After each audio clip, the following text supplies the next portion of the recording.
the bowl. Well, you can see the signs and the sentiments. They think Gino and Chris are cute, but everybody wants the Von Erichs to win this match. You see the situation here is the losers, both losers, will have their head shaved in the ring. And here they come. Gino Hernandez followed by gentleman Chris Adams.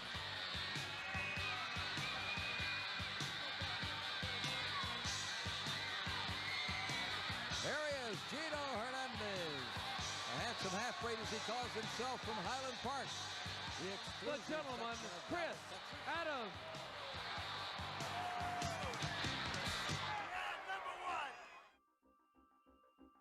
Chris Adams is an addict.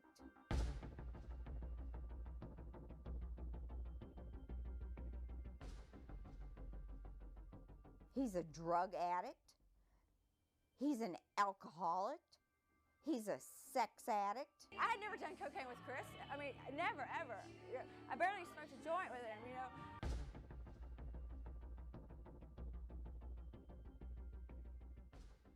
But chop chop, you know, and I did it. I mean, they were like spelling out their names and this stuff, okay?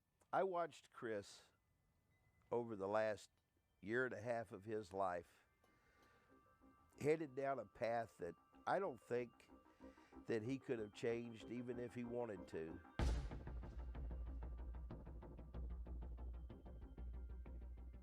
I honestly believe if it had not been in Boo Ray's bedroom, it would have been someplace else. I would just like to say that I thought Chris Adams was a great guy. Don't judge him just on his last few years because, you know, they were extreme and he did what he could to survive. But the truth is he was a really, really thoughtful person. Of all people I've ever met in my life, he was the closest thing to Jekyll and Hyde I'd ever met.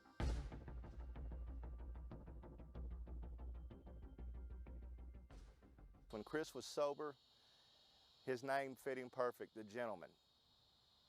When he wasn't sober, he'd been drinking, doing a few different substances, he was Hyde. His eyes were like glowing, it seemed like The Exorcist. It was a thing that you'd have to be there to see.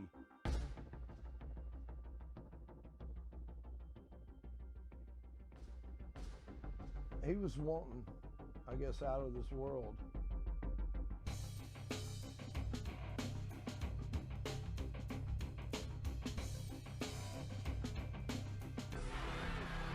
With a great move by Chris Adams for the count of 1, 2, and 3, and Chris Adams is the champion.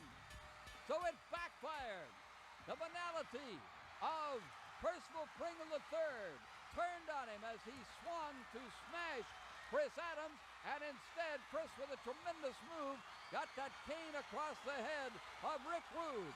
And we have a new and exciting and popular and handsome most of the time gentleman Chris Adams, covered with his own blood, but covered with glory, glory, at Reunion Arena in downtown Dallas, Texas. I think his presence really enlarged the enthusiasm for world class and improved the quality of the competition. There were tremendous bouts, drawing 40,000 or more at Texas Stadium, filling the Cotton Bowl. It was an era of just unbelievable excitement, and Chris Adams was a major factor in that because of his newer and different style with his super kick and all the other things that he could do.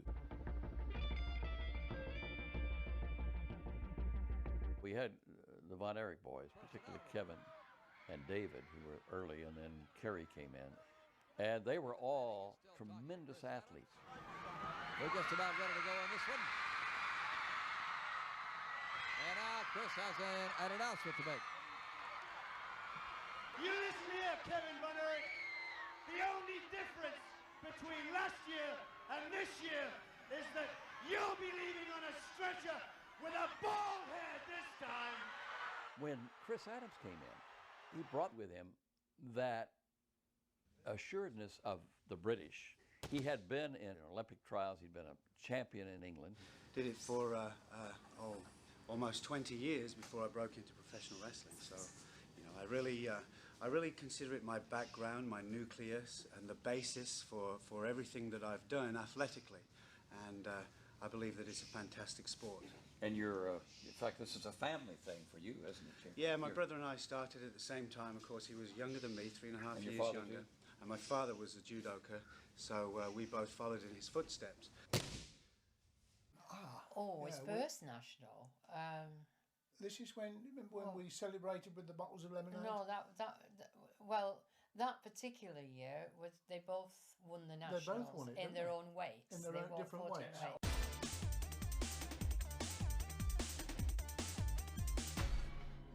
Yeah. And Chris was? Well, Chris would be what? 14? No, he wasn't that old. No? 12? 12, yeah. 12.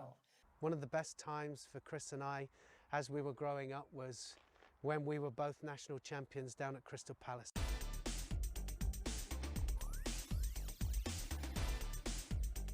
We both won it, and it was a great, great time. And I think he absolutely hated the fact that, you know, sometimes he wouldn't win it and sometimes he wasn't the best. And here's the Avenger. Whoa, and the Avenger goes to work in a hurry. He has some wrestling skills. A third body slam, and the Avenger drops in on Garvin, and Garvin is undoubtedly thinking, what in the world ran into me? And Hurricane off the post. A thrust kick. Hey, that looks right. Here it is. 1, 2, 3. A super kick. And the Avenger has beaten Jimmy Garvin. He's taking off this mask.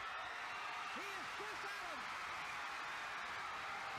Chris Adams, gentlemen, Chris Adams is the masked Avenger. The man who took Jimmy Garvin to a draw. The man who changed the philosophy of Garvin. Judge Bishop had that last thrust kick, that last super kick. He was a trained architect, Chris was, and he got a good job. He was working for local government. He had a damn good job. He turned round one day and he said, he came in and we were just about to eat dinner, and he just said, I've got something to tell you. He said, I'm going to be a wrestler. And I said... He'd already fixed this up, of course. He'd already fixed it up. And he said, you'll have to watch it. He said, I'm going to be on television next week. And he was. And he was. And he was with all the big names like Big Daddy and Giant Haystacks. I think the first time we ever saw him on television, you know, we had kind of mixed reactions. I mean, we were laughing really with him, and we wanted him obviously to do well with it. And I think he was pretty raw at the beginning when he started it. You know, it's pretty difficult to adapt from judo, something that is for real, to something that is show. And but he's a showman, you know. He soon learnt the game and soon learnt how to play the crowd. The gentleman from England is hot and heavy. Now he's going. On top.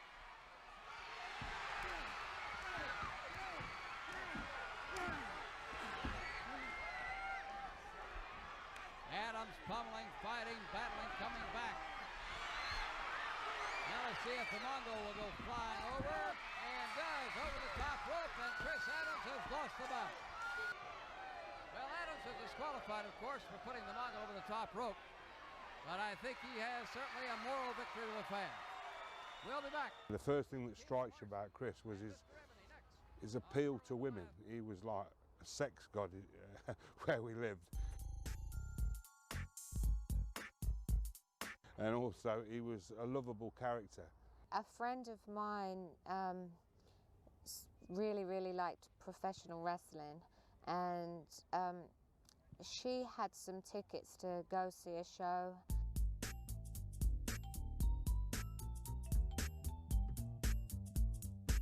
After we had watched the show, we'd gone into the bar area, and Chris gave me his telephone number and asked me to go to see the Birmingham Motor Show with him.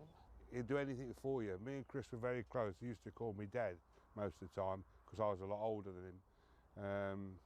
But I taught him to wrestle on the lawns at the back of my house and brought him into the business. He made the move overnight virtually, and learned the business. And before very long, yes, he was on the top bill with Big Daddy. And we were never too the biggest the bill could be in this country, anyway. You know. We were never too surprised with Chris because he'd just shoot these things at us pop all in of with a the sudden. thing, and Yeah. this is what I'm going to do. Yeah. But he would do it. I didn't want him to go into wrestling. I just wanted him to, you know, carry on with his judo. But that was Chris. He was very determined. I did give him my phone number, and I didn't think much about it. And my mom would tell me, you know, can you please call back this guy Chris, because he's ringing you off the wall. And people stood on seats jumping up and down. One old lady picked up a chair and threw it into the ring. She did indeed. Yeah, I've never forgotten that. It was, but it was fun. And Chris loved the adulation. You know, he loved it. The fact that he was on television. And he said, I'm going over to America. He said, I've been offered a job over there at Wrestlin. And he said, so we're going to move over there, which they did. And it didn't surprise us. It didn't surprise us at all, did it? I think he'd got probably as far as he could get with wrestling in this country. He was looking for bigger things, and he found it. I was very sad when Chris went off to America, to be honest. But he wanted to chase his fortune. It was his dream. You know, that's what he wanted to do. And nobody would have talked him out of it. His brother or his mum and dad, they wouldn't have talked him out of it. Because one thing about Chris, he was he would go after anything. If he wanted it, he would go after it. You wouldn't stand in his way. He wouldn't listen to reason. If he put his mind to something, that he was going to make it, he was going to be famous. I have a lot of regrets about Chris going to America, because every one of my friends that's gone to America in our profession has either come back in a box, in a wheelchair, or they've come back drug addicts.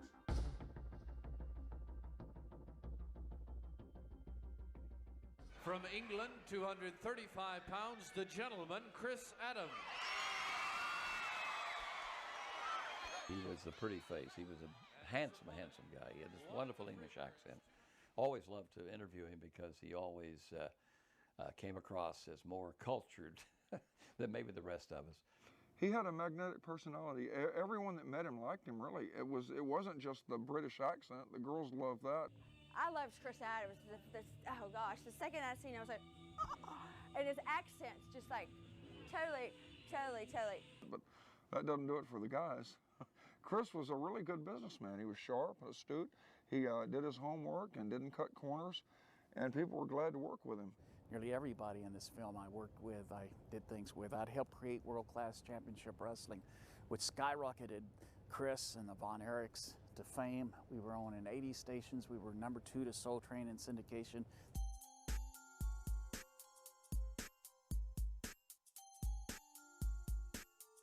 In 23 countries. We were a top-rated show in all of Japan on Saturday night. And Chris, being very ambitious, wanted to make more money, wanted to be a star, wanted to be at the top of the game. And so he decided, along with the wrestling gods, that he'd become a bad guy, a heel. Chris studied to be a bad guy with Gary Hart, who's great as a manager and has a tremendous background and career in wrestling himself. He had everything that you would want in a main event wrestler. I mean, there are guys that are good, and then there are guys that are great. And Chris, he was truly one of the great ones.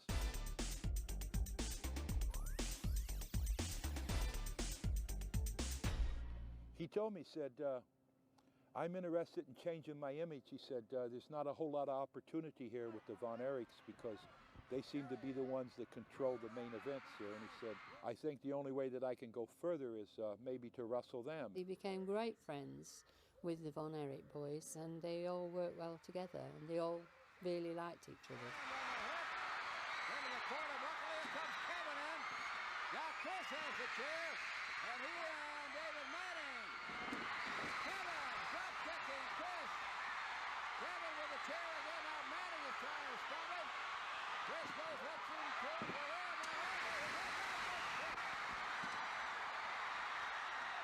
Being someone that always liked to do business with the Von Erichs, I told Chris, hey, let's give it a go and see what happens. And Chris did exactly what I told him to do. He took direction very good. Chris, really within a matter of weeks from one of the most popular wrestlers that world class ever had. I mean, he was on the pedestal with the Von Erichs and Bruiser Brody. I mean, people really genuinely loved Chris. And Chris asked me, he said, Gary, how are we going to make the people not like me? And all the women loved Chris. Anybody knows Chris knew women were just crazy. He was like a magnet. Chris had a habit of hugging and kissing everyone, I mean, on the way to the ring. And I told him, I said, Chris, go out on your interview and just tell the people that you're not going to kiss fat women no more. And by damn, that did it. After that, Chris Adams went from one of the most popular to probably one of the most hated wrestlers in world class. Are you suggesting that I told you to quit for me? Exactly right. You're a liar, huh? You're fired! Gary Hart, you're fired! I don't believe it. Wait a minute, Adams. You don't fire Gary Hart. You don't have the power. I promised you I would make you the American heavyweight champion, and I damn well did it. I promised you a shot at Ricky Flair, and you got it. But I give you my guarantee, you ain't never gonna become no world's champion as long as I got something to do it, and you're fired. Chris Adams reached the pinnacle of his wrestling success in the late 80s. Then there was an incident on an airplane that changed Chris's entire life.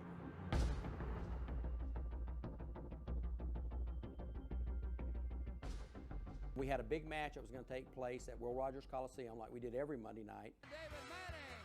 I don't believe it. And so the wrestlers were scheduled to leave San Juan on Monday morning, fly back into here, get in here plenty of time to get to the matches. And so we got the call from San Juan that the plane had lost an engine, had to go back, land. And what the airlines did, which turned out to be a big mistake, was they offered everybody on the plane free alcohol. And I'm not talking about free alcohol for 15 or 20 minutes. We're talking free alcohol for about 3 to 4 hours while they fix the plane. And the majority of the wrestlers, matter of fact, 99% of the wrestlers on the plane did not have to, they had to wrestle that night when they got back. So, you know, they had a few beers or whatever and they were done. Chris was off that night. Chris Adams did not have to wrestle in Fort Worth, so he had no reason not to keep drinking. And they supplied him with free drinks on the ground. Once they got on the plane, once again, it was open bar. And the confrontation with Chris actually came when they decided he had had enough to drink and they tried to cut him off, no more drinking. A stewardess cut Chris off. You want me to say what he told her? Okay, he says, "You fucking cunt." He says, "You can't fucking cut the gentleman off." He says, "Do you realize how much fucking money I make? And you bitch, you're gonna fucking cut me off?" Well, she took off, man. She split. And she went and got a steward. You know, the guy. The guy come back and says, "You're cut off. We're not gonna serve you anymore." He jumped up and said, "You son of a bitch," and the guy took off running. So, you know, he hadn't touched anyone or anything. Calm down, Chris, you know. And a couple of minutes later, the co-captain of the airplane came back and he told Chris, he said, "Sir," he says, "you might as well settle down because you're cut off and you're not getting any more drinks on this flight." The co-pilot pointed to Chris and said, "I have the power to land this plane in Miami and have you arrested." And Chris's response was, "You don't have the power." He yanked the man off the floor and yelled, "You think you have the power? I have the power." Chris had a way about him when he would finally explode and go off into this, whatever you want to call him going into, his eyes would kind of bug out and he'd get red in the face and you could see blood veins and vessels on his head and he would just look like he was going to explode. like he was gonna kill somebody. And he come up out of the seat like that, and his eyes were all budged out. And he grabbed the co-captain by the lapels of his jacket, and he just raised back and headbutted him right across here. And the blood just shot out of the co-captain's nose. And within a minute or two, his eyes were swollen. And Kevin, who was a witness to all this, said it was just shocking. Nobody really disagreed as to the facts of what happened. And a stewardess came and woke me up and asked me to come get my friend. And I went up there, and Chris had the guy in I think he had him a full Nelson, or no, he didn't. He had him he was just in a choke. And as fast as this started, it was over. And so I hooked Chris and took him back to his seat. And I said, Chris, come on, man, get it together. You're gonna go to jail for this. Nose is broke, teeth chipped. I said, they're going to arrest you. He said, do you really think so? I said, yeah. And I said, the best thing for you to do would just put your hands behind your back and let them handcuff you and go on, because I said, they're gonna take you if you want to or not. He said, he says, they're not gonna do that. So him and Kevin Von Erich, they started talking, and one of them come up with the idea that they would both go in the bathroom. Now, this is the craziest damn thing you've ever heard, and you're not going to believe this is true. But one of them come up with the idea that they would both go in the bathroom and change shirts. And when they changed shirts, then Chris would walk off, and they wouldn't know it was Chris. Like there wasn't going to be no one there pointing saying, that one. I represented him in the very well-known case of the United States of America versus Chris Adams. He assaulted a co-pilot of an American Airlines flight that was up in the air flying over the ocean. After the incident on the airline, Chris went to federal prison for 2 years. And for 6 months. When he got out, he really tried to straighten his life out and put himself on a different path. After the incident on the aeroplane, Chris did write us a letter, and he did tell us, it was a heartfelt letter, he did tell us that he was going to AA meetings, and that he was happy to do so, and that he was going to keep it up. Whether he kept it up or not, I don't know. But Chris was very spiritual, and he believed in lots of things. He wanted to do so much with his life, and he wanted to, to put the world at right and put himself at right. And I don't know, somehow maybe he lost the battle, I don't know, but he really wanted to do that, because at heart he was a very good person. He done had 2 kids that he didn't really get to know. He wanted to know Julia. He wanted to be a better father to Julia. And often when we was driving, he'd be reading something related to the baby's growth or the baby's emotional needs or how to be a better parent. And that's what he was looking for, is how to balance his professional life and his personal life. And it's a hard act to do when you can't walk into a Walmart's and pick up a pack of diapers without signing 20 autographs before you get to the checkout stand. Are you ready? You ready? Go. 1,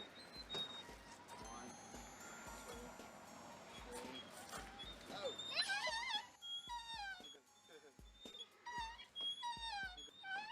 Is that good? You go higher?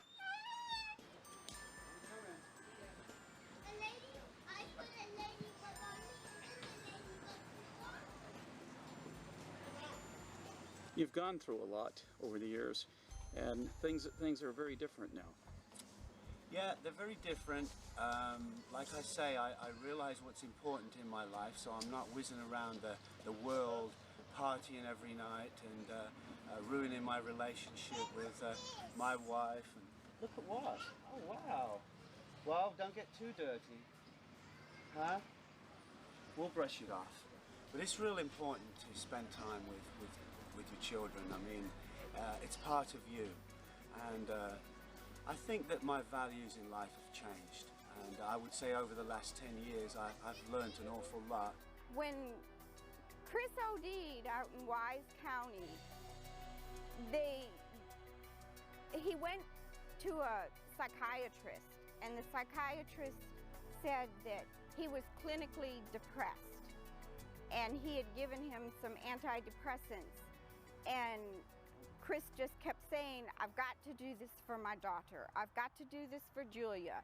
Instead of looking upon money as being the most important thing, instead of looking upon being famous or being successful in my work, being successful in my personal life and being an icon to my children is much more important these days.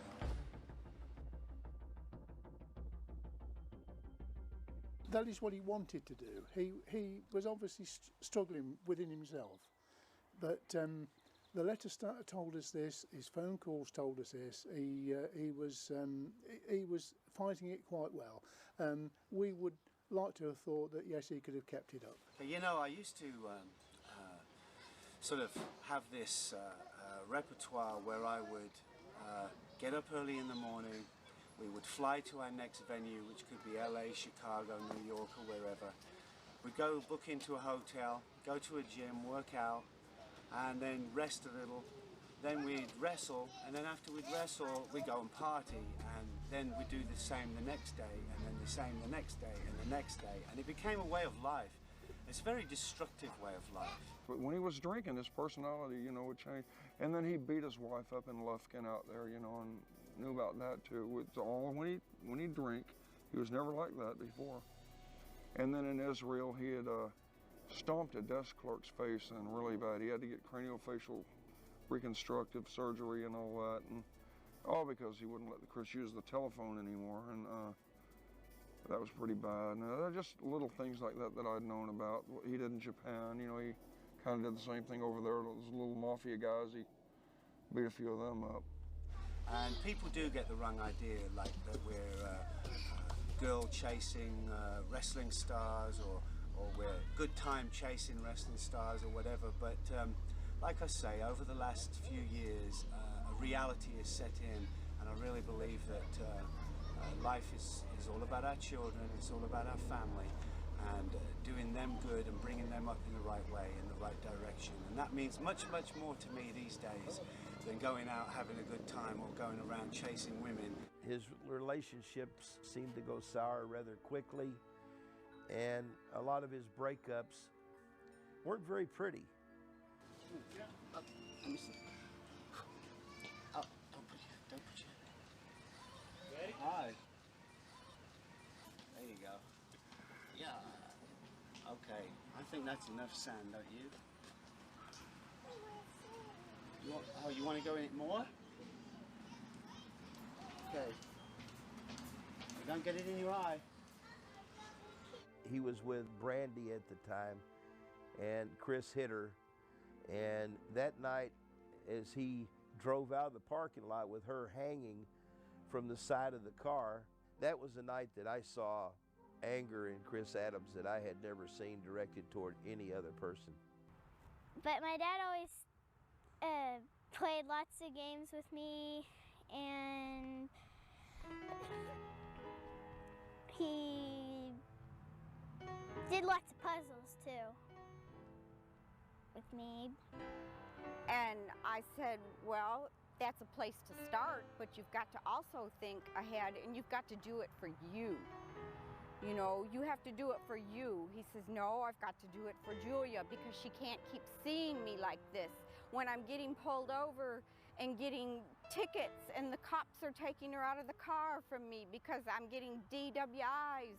She always seemed to be very happy and such a normal child for such a weird environment. Well, my dad had this British accent that I really liked, and like I know British too from him, and like sometimes whenever he was telling me stuff in British, I'm always saying, why are you talking to me in British? And he just says, it's just from my country. That's British. My favorite thing about wrestling was my dad winning. You loved your dad winning? Yes, I Talk some about that. How you would feel? Like, I just feel proud of my dad, and just whenever he won, and sometimes whenever he won the belt, I was like really proud of him because, I mean, he was really good. And Kevin Von Erich hit from behind by Chris Adams. And hammering the chair in on Kevin Von Erich has gone absolutely crazy here. As Gary Hart now looking around, and he wants to get out of here. Hello everybody, this is Gentleman Chris Adams here again to give you another update on my own personalized coaching class. We're going to learn skill and speed training. It's important to do the things skillfully and at the right speed. Posture and charisma development. We'll cover physical appearance, conditioning and training, and nutrition information. We'll put you on your own course that lasts anything from 9 months to 2 years so that you can change your body in front of your very own eyes. A lot of times you can put your balance down on him like this, lean forward so that he won't take you down, but he's already in a position for a powerbomb. So if like we're together, he goes for my legs. He's going for my neck. Now I've got him in the right position.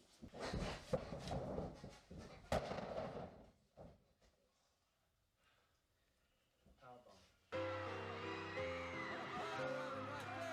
Judo helps up. And now they're all outside the ring. Chad works out with you in your school, and you see things like this, and you say, guys, some guys are not thinking right in life, are they? These are gang hieroglyphics, and I think probably drugs involved. Yeah, really, and you can decide. I mean, you can decide at a young age. You have a goal. You know, my goal in life is to be up here and not always down here. You know, I'm hoping that what we're talking about right now will actually put people off doing this kind of stuff. And drugs don't help you become Absolutely successful. Not. Absolutely not.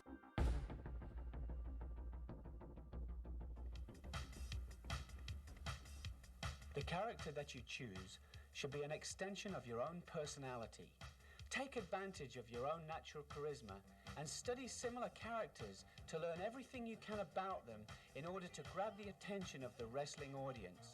Steve Austin.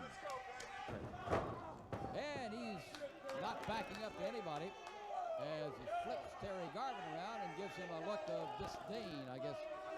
Yeah, Bill Mercer, he's a fine athlete.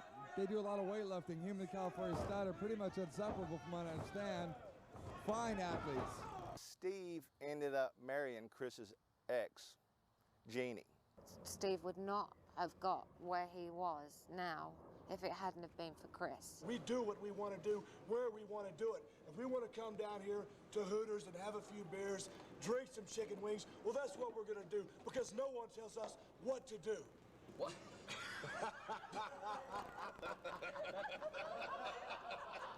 In the end, Chris was more known for the school that we created where Stone Cold Steve Austin was discovered than he was for wrestling, and I know that bothered Chris. Stone Cold Steve Austin. Right. Now, how long did you, because he's with the WWF. Right, he's with the WWF. How long ago was it you started with him? Because you pushed him up. Right. Well, he was with me for about 4 or 5 years, and he was nothing. He came to the wrestling school, and step by step, he came up, and now he's one of the leading contenders for the WWF Heavyweight Championship. And Steve and Jeannie had a couple kids, and because of the success, I believe Chris got very resentful, but I also know that Steve didn't like the way that Chris treated him, kind of used him. Chris showed him the ropes, came up with brilliant storylines, fed Steve his lines, had a hell of a match with him where Chris sold to really put Steve over. When it come to business, Chris was pretty cold. And there was a lot of times I know Steve didn't get paid. He got paid very little. And the problem with being in the position that we're in is that everybody wants to be your friend when you're on top. We used to wrestle in the coolest places, in Africa and the Caribbean, you know, places that, you know, I always loved the water, swim. All my brothers did. But I used to really like it, especially like when the moon would come out, you know, like 2 or 3 in the morning sometimes, you know, when it would be dark. Because I'd like to be alone out there, you know, and I just love the ocean. And so one night I was swimming, it was really late, and I was coming in, I think it was about 3:30 in the morning. And I was coming into the lobby to get to my room, and there was Chris in a suit and all decked out, ready to to head out. He had a hat on, a big long coat, you know, and a briefcase full of cash. Had it opened up and was getting some stuff out of it. And I said, Chris. And he whirled around and he said, oh, Kev. Hi, Kev. And I said, what are you doing, Chris? He goes, it's not like it looks. It's not like it looks. And I couldn't put two and two together. I was thinking, what do you mean it's not like it looks? And then it dawned on me, he was leaving with all the cash. So I said, well, Chris, you've got to pay my brother, and you got to pay me. You can't leave this town without paying the boys, Chris. So I got my brother's money and he got mine, but he did leave the town and stiffed the boys. Now we got the Iron Claw of both Adams and Hart. The Iron Claw. Gary Von Erich holding it, but Hart's in trouble. Gary Von Erich has won.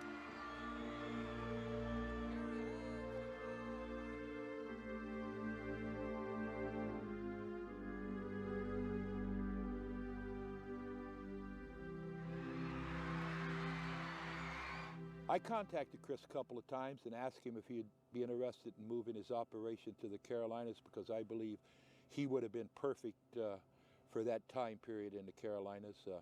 But Chris had decided he wanted to be an independent wrestling promoter.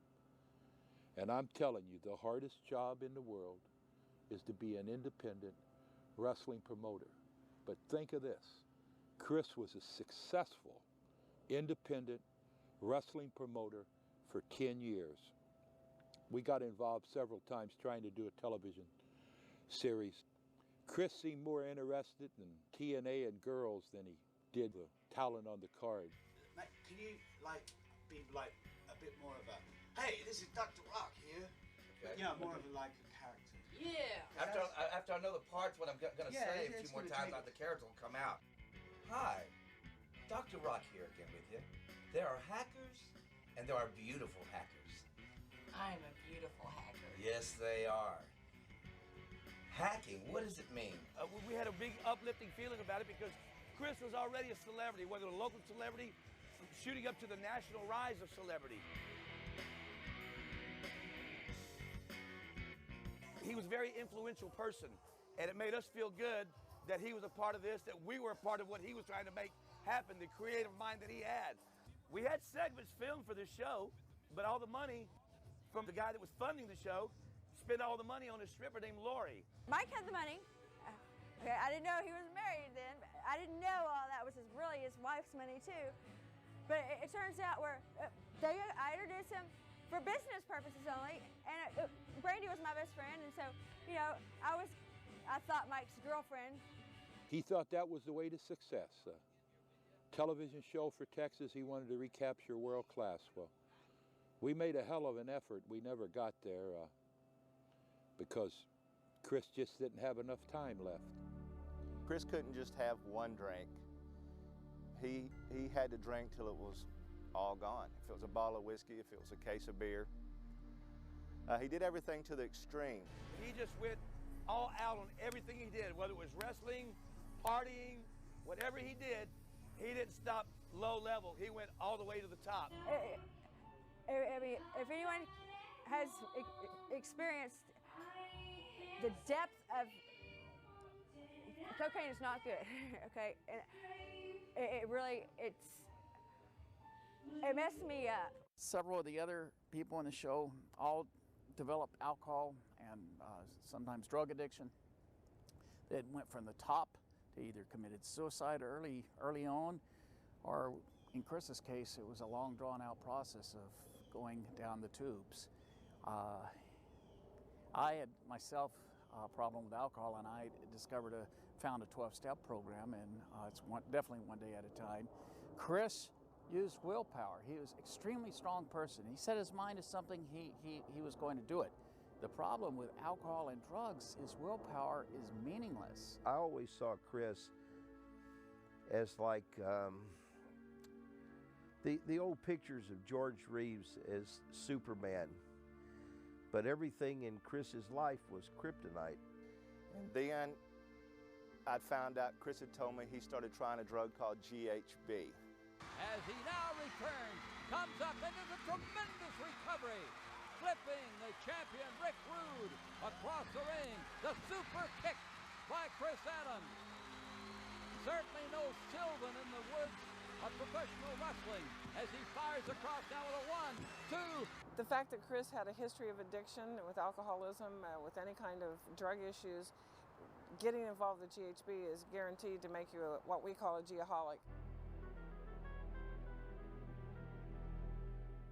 With G in the clubs, in the strip joints, and then this whole dietary supplement aspect of it, we've seen so many of these guys that they end up dying or they end up killing somebody by accident.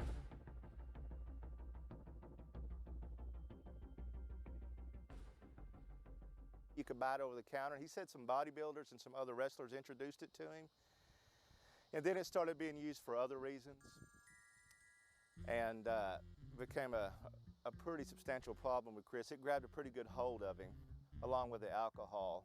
Boo Ray did all the driving, and Chris didn't have to maintain any humanity to be able to lay in the seat next to him asleep till they got to a show. They have this thing where they do some kind of a sprinkle, and I thought they were just kidding around when they were sprinkling Xanax and Valium. And I was like, and Boo Ray, sprinkle, 10 Valiums, boom, down, no problem. The whole problem with GHB actually started in the mid-'80s when bodybuilders were looking for alternatives to steroids, thinking that, because steroids were being made illegal. They found GHB and they heard that it, when you go to sleep on it, it enhances your growth hormone production and it causes a tiny spike in growth hormone production. It's not anabolic because it doesn't stay, but they felt they were benefiting from it. And this is how the whole thing started. So for the most part, most of the addicts that we deal with, most of them, and many of those who just abuse it in general, were told it's a health food tonic, it's a dietary supplement, it's a sleep aid, it's a workout aid, it improves your sex life. He was trying to convince me that it was okay to, yeah, it might have been okay when it was at GNC, but it's not okay now, Chris. Yeah, he loved it. He loved it. He'd overdosed on it, and the lady that was with him called 911. They took him to Decatur. Well, once he finally came to, he had no tubes in his nose and in his mouth. He yanked them out, got up, got dressed, and left the hospital. One of the appealing things to GHB is that the effects only last 4 hours. And in fact, some people are almost frightened by the way that you can wake up so abruptly at the end of the 4-hour point. So in overdose cases, sometimes you'll see somebody who is completely comatose, as Chris was, I understand, in the hospital at one point, and yet they can set up at the 4-hour point as though nothing happened.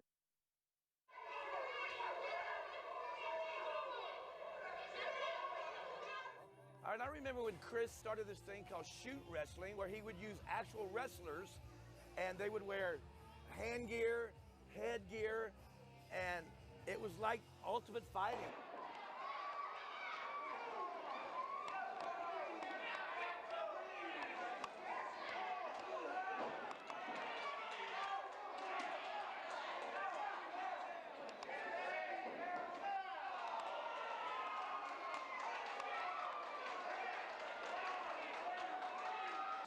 Chris Adams, this is what you gave me in the Ultimate Fight Challenge in Oklahoma at Yugo Agriplex.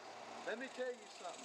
You don't do this to LA Steel Boy and get away with it. There will be another time and there will be another event. We had a saying, Chris and I, we had 3 stages of a match.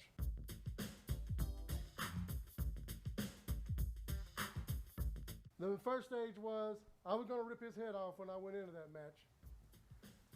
And when the crowd got to the point to where I seen that they were going blitzing crazy out on the floor, that's when we was getting pretty close to the mid of the match, and I would throw him to the floor. And then I'd get him. And then Lacey would get him, and then the crowd would go wild again. Whip him, whip him, whip him. Chris knew how to reach out there and just grab that crowd. And the way that he would do that was, I would climb out of the ring. By the time I hit the floor, he was already on top of me, beating me down out there, throwing me back into the ring, and we had the crowd going crazy.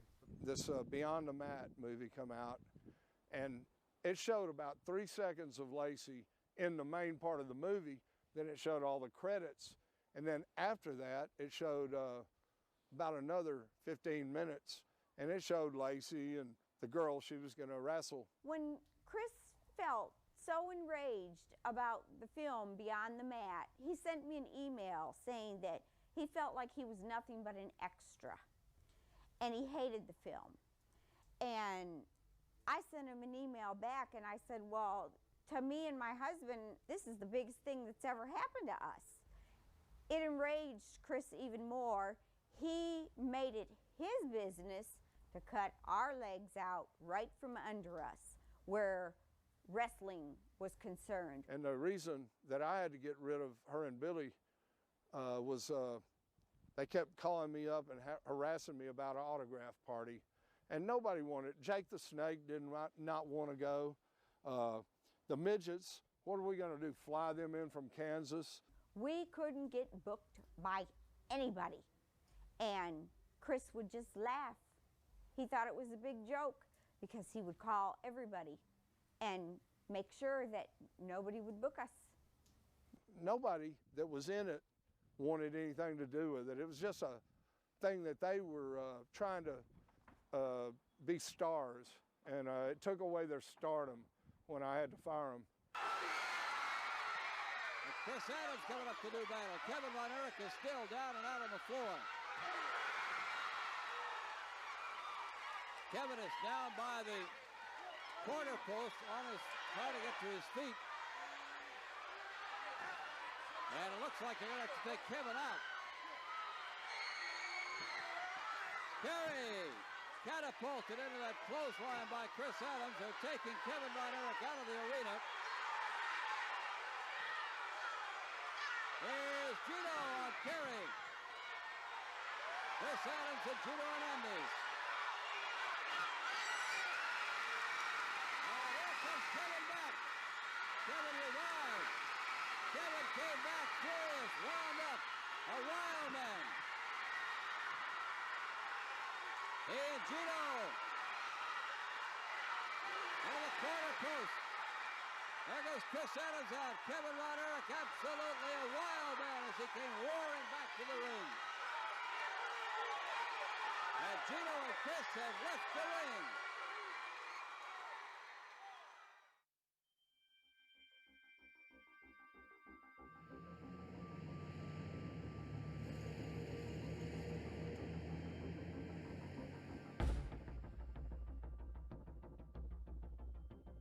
Chris fell in love with a beautiful blonde-headed girl by the name of Linda Kempence. He brought her up and introduced her to me, and I could tell in his eyes that this could possibly be the thing that straightened Chris out. Linda was a very beautiful lady that Chris fell madly in love with. He called me and talked to me about her every day. I remember he was making plans to take Linda to England to meet his parents. They were going to move in together. I mean, that's all he talked about. It was the happiest I'd seen Chris in many years when he was with Linda. I knew Linda mainly from junior high, and she was a cheerleader, very beautiful. One of the best looking girls in school, always had a smile on her face. Linda was a very good girl, good human being, always had a smile on her face. Shortly after high school, some friends of mine that had known her, I guess dated her for a little while off and on, they found out she was working at a strip club. Knowing that Chris hung out at strip clubs or had a history with strip clubs, it really fits in with the GHB because it's used by strippers themselves. If they're not really comfortable doing what they do, it's just what they have to do for a job, they'll get into GHB. They may use it even to drug some of their customers in order to get them to spend more money. Very nice lady, very polite. I never heard her say a cuss word. And in the wrestling business, believe me, that's about all you ever do here.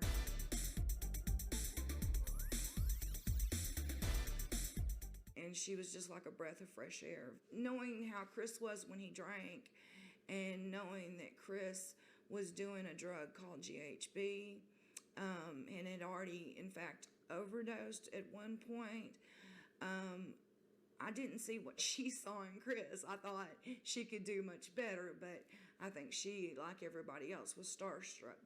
I don't know very many dancers who aren't at least familiar with it. Even in one case that I'm dealing with, it involves strip clubs. Even though they deny any knowledge of GHB in that club, the dancers some of them did admit that they knew what it was and that they watched their drinks because they're worried about somebody drugging them.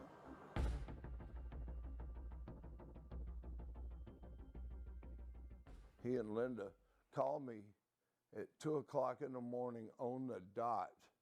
They'd been at Clicks drinking Long Island teas and playing pool.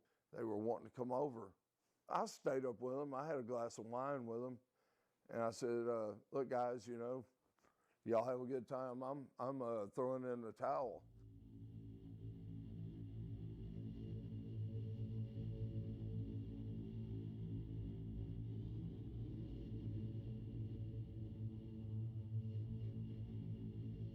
And the silence woke me up. Chris was in the living room, and he was slumped over a chair. He had his arm around the chair, but he was just out. And Linda was laying on her back, out.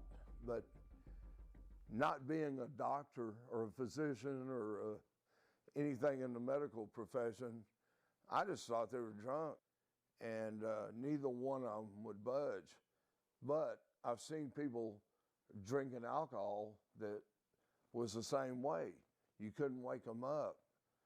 And I said, well, I'll sit here and watch and see, you know, if there's going to be a problem. And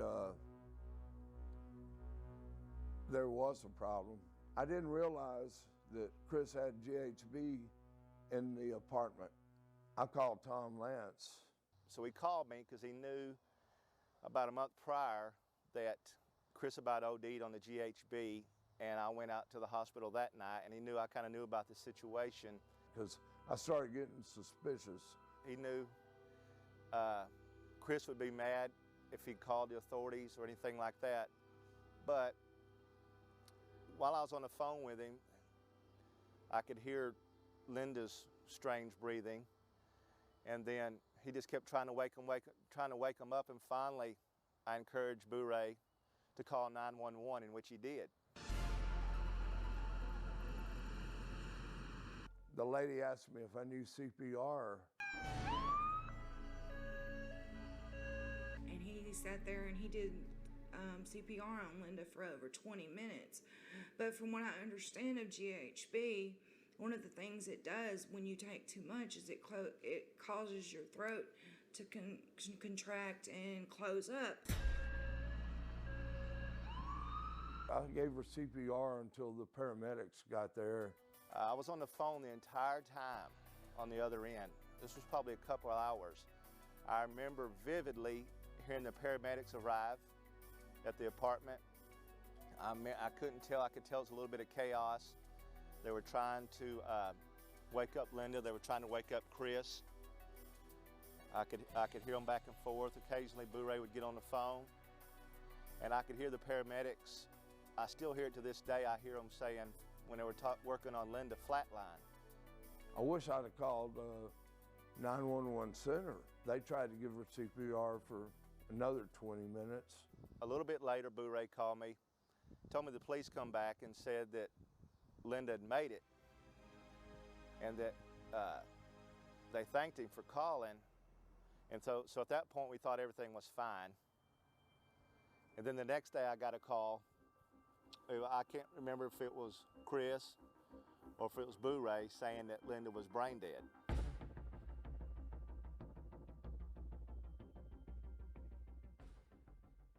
Chris called me at 1 o'clock that afternoon, asked me to come pick him up. I came and picked him up. Well, that's when he had admitted to Linda's family that they had done GHB.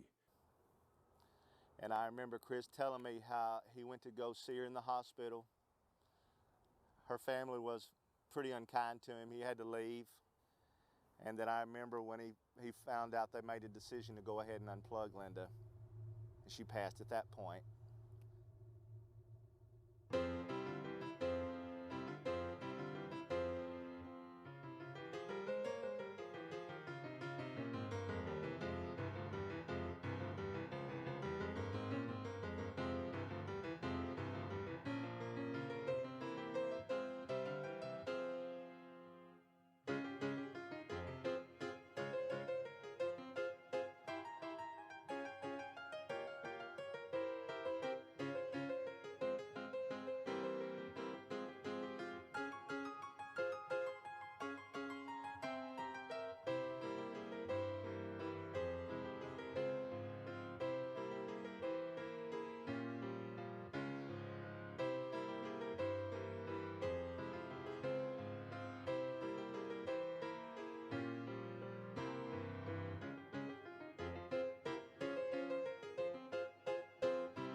They didn't have any charges on him. They checked their blood alcohol content, which I'm sure was very high, and but they had no traces of any other foul doings. So, but then there were other people that started keeping this thing going. We're standing in front of the apartment number 5302 on the 3rd floor, where Boo Ray and Chris shared this apartment the fatal night where Linda Kafensk died. When the accident happened with Linda, that's when everything went to hell in a handbag. I'd never met this woman. I'd never even seen this woman. But with all the circumstances that I became aware of, I got on my computer and I made it my business to find this woman's family. I went to one message board. It was texas.com, and that's where I posted it, because that was the main message board that everybody from independent wrestling shows went to back then. And that's where I posted it, that this Linda Kafensk had died by ingesting GHB given by Chris Adams. Their response to my post, I can't believe that you're saying this, that he murdered her.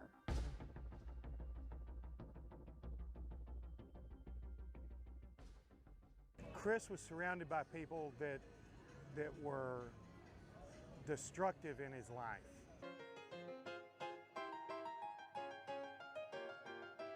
These type of people gravitate to stars, and they supply drugs, they supply alcohol, they supply prostitutes. One of the trappings of any type of entertainment, I mean, I do music, I did some wrestling with Chris, but you know, alcohol and drugs are made very readily available, and that's probably going to make several people in the entertainment industry, oh well, it's true, people. When you're constantly putting these substances in yourself, you know, you're going to do crazy, stupid things. John worked his way into the dressing room by supplying illegal substances. That's the way he endeared himself and got to hang around. I got a call from a good friend of mine who was a drug counselor, telling me there were some problems going on with Chris, and it took me a couple of days to actually reach him, and when I finally reached him, I could tell his mental state was very bad. Some people called in, the authorities, and I remember they come and picked Chris up. And they took him to like a rehab type place here in Dallas, because some people were concerned about Chris being suicidal, hurting himself. I remember going and seeing him there. And then I remember when Chris got out, he went to Florida for a little bit, him and Julia. And he came to live with my ex-wife, Samantha, and myself in Florida for about 4 months. And during that time, there were a lot of ups and downs. The first couple of months, you know, and again, it's an addiction. Chris wanted to drink and self-medicate to mask those problems. But when he would sober up and clear up, you know, there was a real heart there. And his heart was broken over what had happened. He didn't know how to really handle life anymore.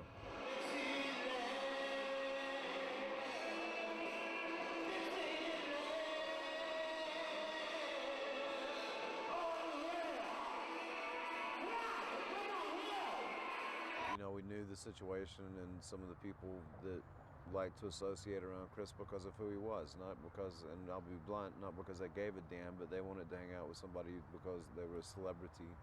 He got a limo about a year ago. Weimer was in town, or John Raven. He had my driver following him in like a bodyguard, you know, like he needed one.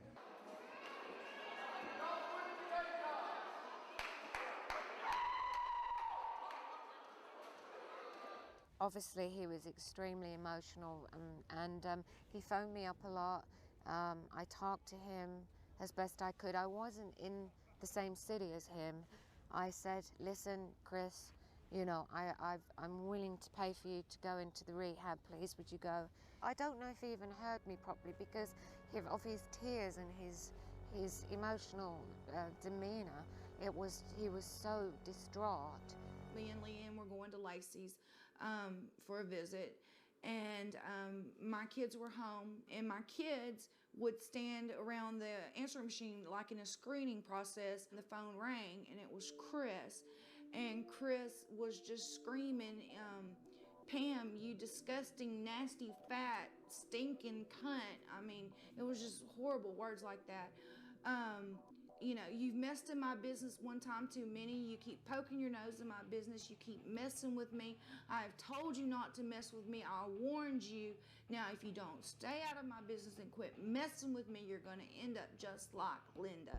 And it terrified my children.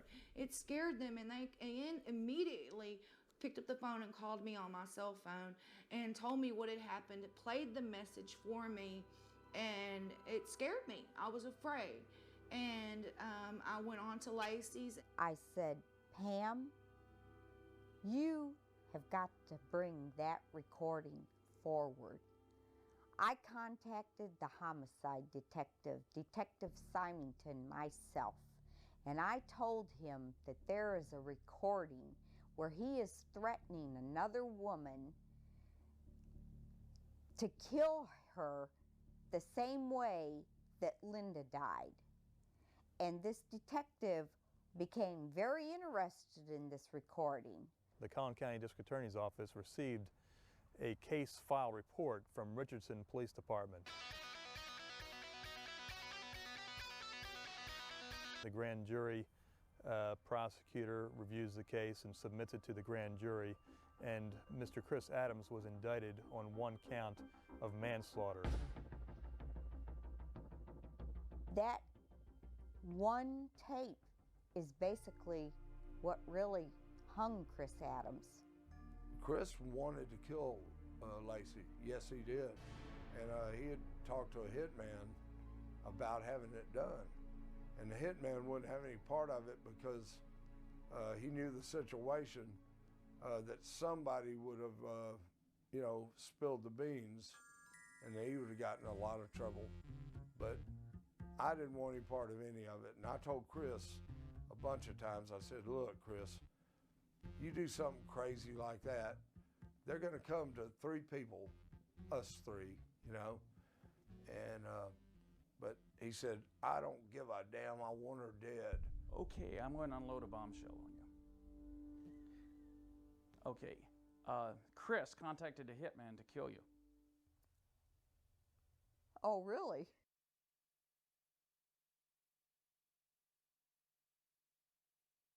I'm glad, in the spirit, I'm glad you're here because you're going to pray more people in like you in this church.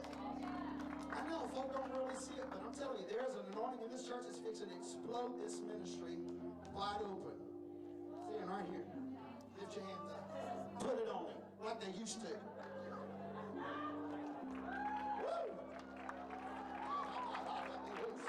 Now you get yours. Come on, let's praise God in this house. Hallelujah. Receive me, Lord. Come on, lift up your hands, everybody. Worship God with me tonight. Come on, lift your hands up. Open your mouth and give God praise. Hallelujah. Hallelujah.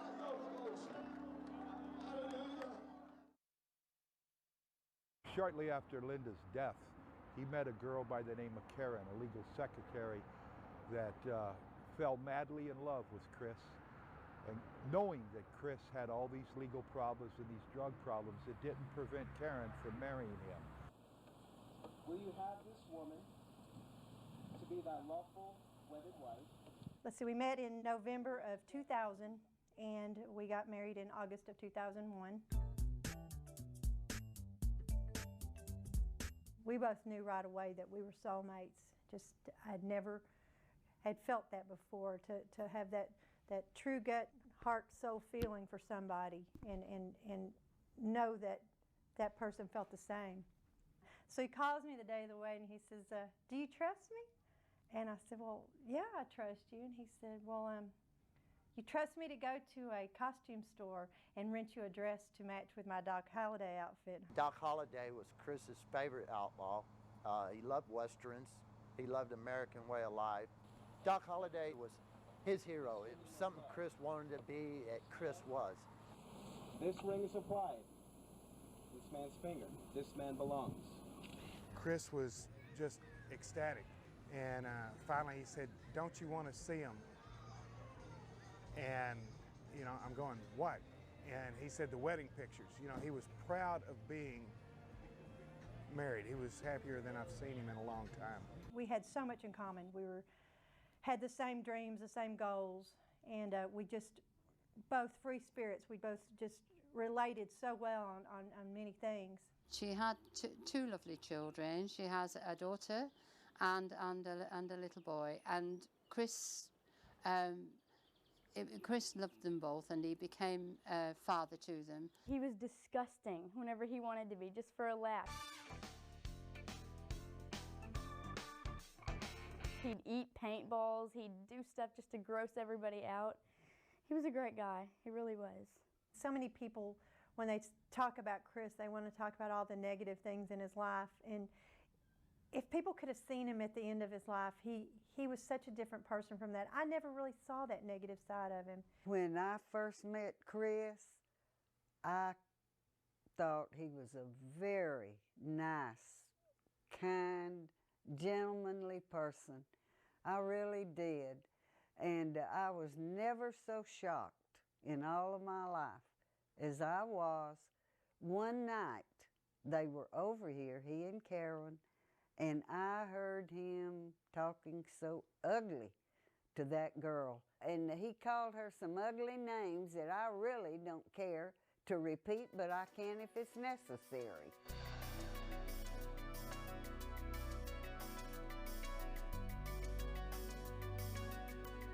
He was threatening Karen and calling her names and wanting her to leave. And I told him, I told Karen, I said, Karen, honey, if you don't get Chris out of here, I'm going to have to call the police. Well, after that, he went on with Karen. But then on the way home, they had to do some drinking. I think they had wine in the car. They were arrested. And they were arrested on the way to their home after they had left here. They had gotten in a ditch, or maybe they were just sitting arguing. I don't know what they were doing. They were arrested for public intoxication. Mm-hmm. He was a beautiful person in and out from moment on that we met. He was always talking about wanting to change for the better, wanting to quit drinking and wanting to live right and just live for the family. And I saw more of that after he became a Christian. Anybody ever used to watch wrestling? Put your hand up. If you ever, good night, it was almost half of everybody in here. Anybody ever heard of Gentleman Chris Adams? Okay, we were preaching a revival in Terrell, Texas at Pastor Harold's church, Harris's church, and he came that night. And God richly just moved all over that young man. He had never been in a Pentecostal church ever in his life. Matter of fact, he had never been in church at all. He didn't know anything about the Lord. And when he came into the building, I stepped off the platform and head down the aisle, and I told him, I said, you know, you have a profession of picking up bigger guys than me and throw them across the floor without even blinking your eye twice. I said, but I'm going to show you the power of God. And I reached my hand up towards him and just said Jesus. And the power of God picked that man up and threw him at the wall. He got up and shook his head. He said, "What was that?" And I said, "It was the love of God." And come on now. Tommy Drum was a real strong influence on my life. He came to the front, and demons manifest. We cast devils out of him, and God saved him, and we threw him back on the floor, and God filled him with the Holy Ghost. And he spoke with tongues as the Spirit of God gave him the utterance. He changed mine and Chris's life that night that we attended his church revival. I'll never forget it. There was such a presence there I had never felt. I've seen a cancer the size of a grapefruit. It lodged in a woman's throat. And when the handkerchief was placed upon that woman's throat, and God opened up her skin, and that thing fell out of her skin in a bloody mass all over the handkerchief, and God healed that hole up. I saw it. He definitely wanted to just pull himself away from anything negative, and even had discussed about wanting to be away from the wrestling field. He was coming to work for me. He was going to be outside sales with the limousine company over here. We were talking about, his charges and his lawyers and how much money he's paid, and what I said, listen, this is what we got to do. We had made plans. We were making plans, and we were actually going to go to AA together. And it was something that we decided that we needed to turn our will over to the power of God, our higher power. Okay, for one thing, nobody would work him wrestling. The other thing was he owed the IRS in excess of $50,000 or $60,000. He owed Tony around $50,000 or $60,000. He wasn't used to living in such quiet quarters. He'd call me every day, especially when he wasn't working anymore. He'd call me every day, and I hate using this language, but he'd say, "Tom, I feel like a house nigger." He says, "All I do is clean house, stay in his house." And I know he stayed aggravated at the kids. His patience got real thin. And I know he started drinking again, pretty heavy at that time. And I know him and Boo Ray were good friends. They were hanging out a lot. Boo Ray gave me some arrowheads.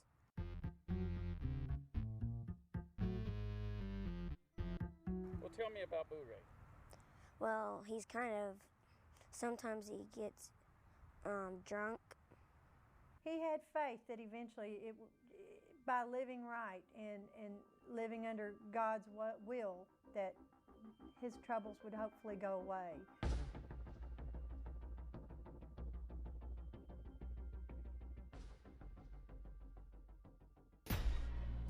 He was supposed to wrestle in Waxahachie for Tim Brooks, and because of the situation with Linda and the upcoming trial for manslaughter, the sponsors of the show didn't feel comfortable having Chris there. It was just like any typical day. I got up and went into work, and Chris was home that day, and he was house cleaning as he normally did. I talked to Chris probably about 11 in the morning, and he was in a very down mood.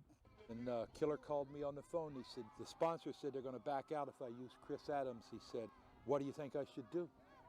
And I told Tim, I said, "Chris will understand, but if you would, give Chris a call." And he called Chris and explained the situation, and Chris took it like a man. He was bummed out about not getting not being able to bring in any income. And that's where, he'd called Agbar 3 days ahead and told about, the demotion from being on top of the world to, pretty much a house slave. He was feeling really, really depressed, and I could feel, there was something wrong. And he goes, "Hey, Lori," he goes, I need to borrow $20. I need to borrow $20. Can I come borrow $20? And it was so he could, have gas to go and see his lawyer.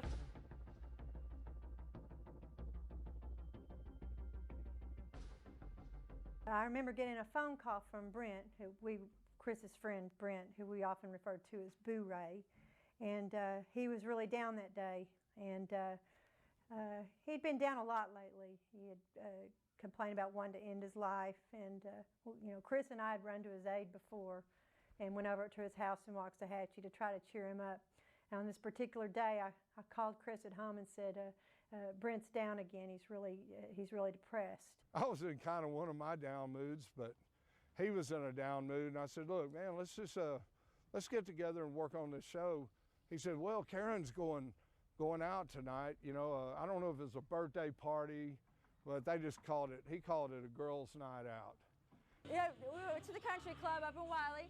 It was a private club and we had a drink. Well, you know, we had a good time. He was complaining about Karen. I wonder what she's doing right now and things like that. I talked to Chris 6 times, okay, since that morning, 6 times all together. I wanted to go with Chris out there, but he said, you know, I think I need to go. He's very upset. When I couldn't provide $20 for him to borrow for gas so he could go see his lawyer and do what he's supposed to be doing to get himself where he needed to be, and where he was very well on his way to be, he scraped, and this is exact words. He scraped $1.50 in change. He found, even went looking in the sofa. You know, he's telling me all that. I mean, $1.50, guys. Okay, he had to put in change in the gas tank. Well, next thing I know, $1.50 in change and gas went not to the lawyer's office, but to Boo Ray's house. He's gonna go get money from Boo Ray. Boo Ray's gonna, Boo Ray just said, oh, come on over, I'll give you some money. He said, I'll be over about 2 o'clock. We kept waiting and waiting for him. Well, he got to my house at probably 7:30. I think it was around somewhere between 6 and 7 o'clock in the evening. We were planning a show that we were going to put on in Quitman, Texas. And he and Brent had some business to take care of. And we worked on that for, I don't know, I'd say, let's see, probably about 3 hours. You know, we worked on it for an hour and a half, and then we just kind of said, hey, man, let's take a break. Let's watch something. And he looks through, you know, my library of tapes, and he says, let's watch Frank and Jesse. And I haven't watched the movie since. It's just like it was. But it was Frank and Jesse. Chris Adams and Doc Holliday. Chris admired him. He was a gambler, a drinker, a womanizer. I think that's one of the few heroes that Chris had in his life. Doc Holliday died of tuberculosis. Chris was dying of loneliness. He's dying. Everything. He looked good to the outside. He had everything. Deep down inside, nobody knew the torment, the demons that tortured him during the night, the drink, the drugs, the women, the failed marriages, the failed relationships in between the marriages. But it got there at the end. I could tell that Chris was literally dying a little bit every day, just like Doc Holliday. We were about 3/4 into it when it just seemed like the whole sky fell in on us. Things was in so much turmoil for him in his last days. I mean, it was constant arguments with the promoters, the bad publicity he got in here locally. He knew he figured that he was going, and he just couldn't see himself wasting away in jail. I remember everything about it except what provoked him, and I think what it was, you know, he wouldn't close the door, and my mother was in the next bedroom, and I got up and closed the door and said, Chris, we got to be quiet, you know? My mother's in there asleep. And then, boy, he just, I think that's what happened, but I can't think of anything else that I would have said to provoke him like that. Karen had called and called and called. Chris, I said, Chris, call Karen back. Karen's calling me in tears. Chris isn't calling her back. Gonna find out. Boo Ray and Chris are, you know, having their little idea of what Karen was to Chris or what have you. Boo-Ray was being pretty blunt on saying whatever he thought Chris was being as far as using Karen for, you know, just going where he shouldn't have gone, you know. And Chris wasn't using her for anything. Yes, she was making the money, but you don't take something like that and turn it around and not with, you just don't do that. And that shouldn't have provoked him, but Chris, once he had a certain amount of alcohol in him, he really could just go off at the drop of a hat or any word said. But anyway, right then he started cussing at me and getting louder. There was a phone call at midnight had come in. It was Brent's voice. And so many times when he and Chris were together, Boo-Ray would call me and say, you know, just to say hi to me first and then hand the phone to Chris. And on this particular message, Boo-Ray was highly intoxicated, more so than I ever remember him being, and saying something to me about Chris wanted to talk to me and please, you know, give him a call. Hell yeah, he didn't trust her as far as he could throw her, but it was a place for him to live. And this is what he told me, but she had a great personality, and always was happy, but Chris said she's ditzy. I don't trust her. Oh, he's called her a cunt a few times, which that's the one word a woman does not like to hear. And I missed that call. I didn't hear the phone ring, so I never got that message. And he was shot an hour later. He pushed me, and I kind of went against this post and then went this way. And all this stuff wasn't here then. And he grabbed this post and just broke it off and started to swing. Well, I hit the post, getting it out of his hand, and my whole hand was black. Cracked my knuckle and my index finger, but I got the post from him, you know, this part. And then he attacked and grabbed me, and he put me in a sleeper, and we went this way. So the bookshelf wasn't there, of course, and we went through, we knocked out 5 or 6 window panes. We cracked into them, which put a pretty good little slice in my side. And then we somehow came back around this way, and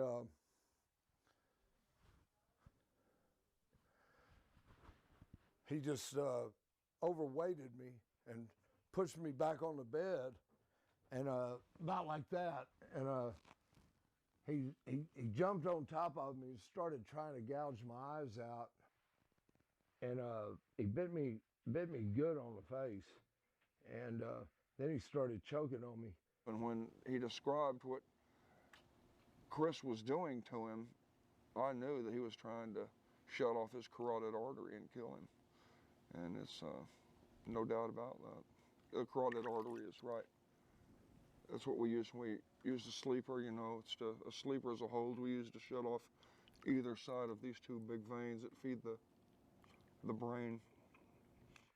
And I was at a point that this is what's going to sound weird, but it's the truth. I swear on my daddy's grave. But his eyes were like glowing, seemed like The Exorcist. Brent Parnell described Chris as having demon eyes, his eyes rolling back into his head. That's one of the descriptions that we often get, sometimes of the overdose cases where they're out of control, but often in withdrawal too. They get this demonic expression, and if they do survive, if they don't die from it, they often don't recall any of what they've done, certainly don't remember the events as dramatic and violent as they really were. He had the strength of 3 Chris's. And I always kept a pistol on this end table. I grabbed this pistol and I hit him about 3 times in the head to try to knock sense into him. And he just kept getting stronger. And I was at the point, I was just about to pass out. I mean, he had my air cut off. I couldn't breathe. And hell, I really couldn't, I mean, if I couldn't punch him with that pistol and knock sense into him, my fists wouldn't have been a bit of good. But he just kept getting stronger. And that's when I knew it was me or him. And I had no choice but to shoot him. And after I did that, I crawled out from under him, and I went and I called 911 immediately. They talked to me on the phone and said the laws are on the way and ambulances. And I was at the door with the gun, but handed him the gun butt forward. This guy Parnell is, he's huge. He's like 250 pounds, and he's got a big scar on his face, but he's one of the nicest guys you'd ever meet. I mean, he's genuinely just a good old boy from Texas. He is one of the nicest guys you'll ever meet. And but he looks like the kind of a murderer because he's great big and he's got a scar on his face and all. And I could just see how this was going to look. We discovered that the ants were in the house at the time of the disturbance, and each ant was in a different room. We was amazed that during the fight between Chris and Brent, that the ants were never was disturbed out of the room. Matter of fact, I think the patrol officers said they had to go and get them up out of bed. The lights were on in this house, and the living room was full of police. And I thought, what in this world is going on? It was awful weird that they didn't hear the gunshot. Found lots of prescription drugs, Valium, lots of painkillers, pain pills, Xanax. Chris responded to things in a physical way. I guess we all do. We're athletes, and anyway, Chris. It was terrible to lose him, but it was also terrible to hear how it had happened. You see, this guy Parnell that killed him had a settlement with an oil company. He'd always been kind of he wanted to be a wrestler for a long time, but he was a little old to start wrestling, you know, for one thing, and he was and he'd had this broken hip, and it just wasn't going to happen for him. Well, he and a lot of the wrestlers just kind of ignored him. Well, once he got this settlement, he and Chris became good friends, you know, and Chris started, you know, borrowing money, and next thing you know, he's living with him, and it was just bad all around. But I know Chris pretty well, and man, I hated to see that. Chris used Boo Ray as a chauffeur, as a confidant, and in the end, angel of death. Well, Karen and I's 3 hours of having a good time turned out to be hell. One of the officers said, "Oh, I have some terrible news," and they broke the news. I mean, they told her, and you know,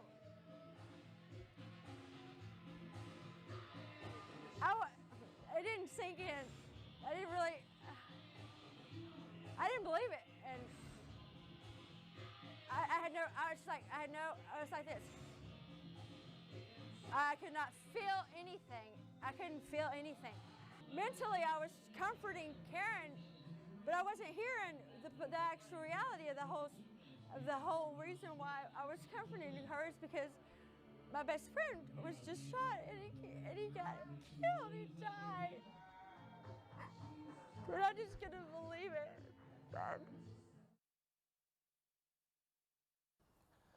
A part of me really thinks Chris wanted that to happen. I don't know how to put that in words, but from my conversation with him, or my many conversations with him, he was pretty tired of being here on earth. Now that so much time has passed and I've had so much time to rethink about what has happened. I really regret the way that I pursued and the way that I went after Chris because of my anger that I directed towards him, and it shouldn't have been directed towards him. Chris was a good person. Chris was good to me. And there were outside influences that were influencing Chris and that caused the hostile problems that he and I were having. And just the things, I just really regret doing what I did, speaking with the detective. And I just really regret it because I don't believe that Chris intentionally would murder a woman that he was dating. The odd thing is it was 7 miles from the arena, just 7 miles down the road from the arena. And it really rocked my world. I truly loved Chris.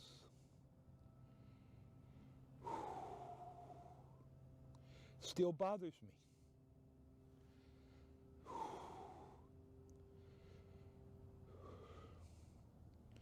I just wish he was here. And yeah, I miss him a lot.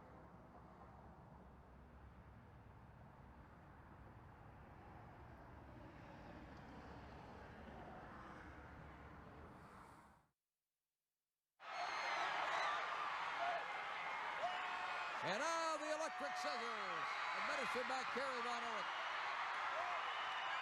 And there goes the handsome young man from England's here, Chris Adams, going ball right here in the ring on the floor of the Cotton Bowl. Head shearing. And look at the points that I'd like you to remember about eating right, training right, looking right. Regular workouts, plenty of rest, correct diet, and the avoidance of all drugs.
I haven't danced in about 3.5 years, and I haven't drank alcohol, and I feel really, really healthy.